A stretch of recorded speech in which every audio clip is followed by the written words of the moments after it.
नमस्कार, ये आकाशवाणी शिमला है। अब आप कोविड-19 पर विशेष समाचार बुलेटिन सुनिए।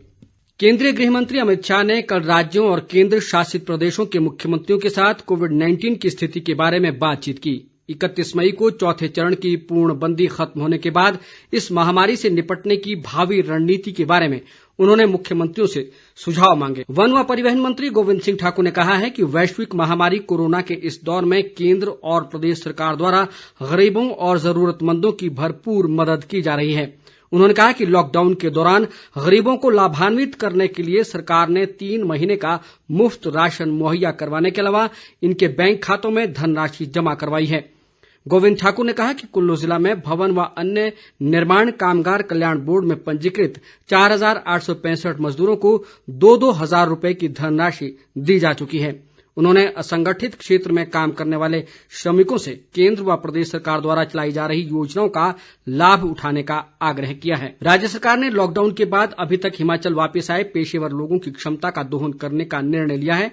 इसी के तहत शहरी क्षेत्र में आजीविका सुरक्षा बढ़ाने के लिए मुख्यमंत्री शहरी आजीविका गारंटी योजना शुरू की गई है, जो इस वित्त वर्ष में हर घर में 100 दिन का गारंटीड मजदूरी रोजगार प्रदान करेगी।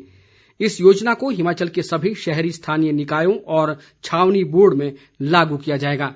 योजना का उद्देश्य मजदूरी से जुड़े व्यक्तियों के कौशल संवर्धन में मदद करना है ताकि उन्हें बेहतर आजीविका के अवसर प्रदान किए जा सकें। इस योजना के तहत पात्र लाभार्थी को दीनदयाल अंत्योदय राष्ट्रीय शहरी आजीविका मिशन के तहत ऋण के लिए आवेदन करने की सुविधा होगी। लाभार्थियों को पंजीकरण के 7 दिनों के भीतर एक जॉब कार्ड जारी किया जाएगा और पंजीकरण के 15 दिनों के भीतर रोजगार दिया जाएगा।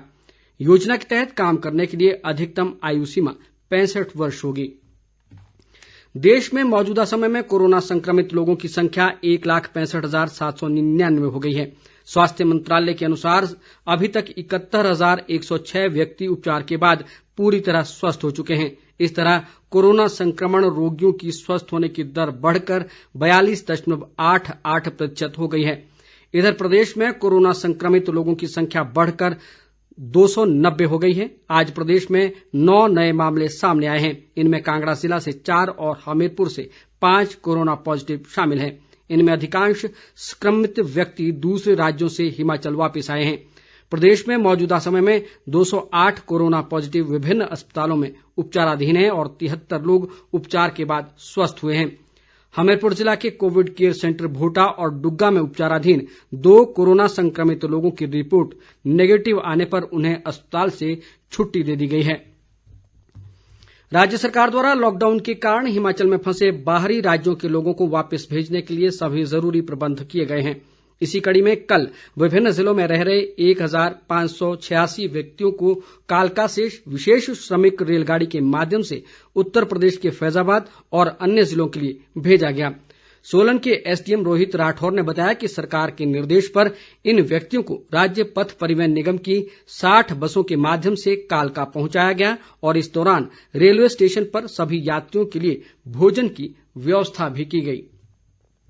हमीरपुर के उपायुक्त हरिकेश मीणा ने कल सभी एसडीएम, खंड चिकित्सा अधिकारियों, खंड विकास अधिकारियों, तहसीलदारों और सेक्टर मजिस्ट्रेट के साथ वीडियो कॉन्फ्रेंसिंग के माध्यम से एक बैठक की।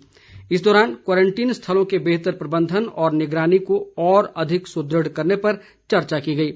उपायुक्त ने कहा कि संगरोध में रखे गए व्यक्तियों के नमूनों की जांच रिपोर्ट खंड व जिला सर्विलांस अधिकारी के माध्यम से जिला नियंत्रण कक्ष को भेजी जाती है और इनका समुचित मिलान बेहतर ढंग से सुनिश्चित किया जाए। रिपोर्ट नेगेटिव होने पर ही ऐसे व्यक्तियों को घर जाने की अनुमति दी जाए। बैठक में स्कूलों में बनाए गए संस्थागत क्वारंटीन स्थलों के विकल्प के बारे में भी चर्चा की गई। उधर कुल्लू की उपायुक्त ऋचा वर्मा ने कहा है कि जिले में क्वारंटीन सेंटरों के लिए अधिगृहित किए गए शिक्षण संस्थानों को पूरी तरह सैनिटाइज करने के बाद ही संस्थान प्रमुखों को वापस सौंपा जाएगा। उन्होंने कहा कि बच्चों की सुरक्षा को देखते हुए गृह मंत्रालय ने इन शिक्षण संस्थानों को सैनिटाइज करने के निर्देश जारी किए हैं। इसी के साथ ये समाचार बुलेटिन समाप्त हुआ। हमारा अगला बुलेटिन आप सुन सकते हैं शाम 6 बजे। नमस्कार।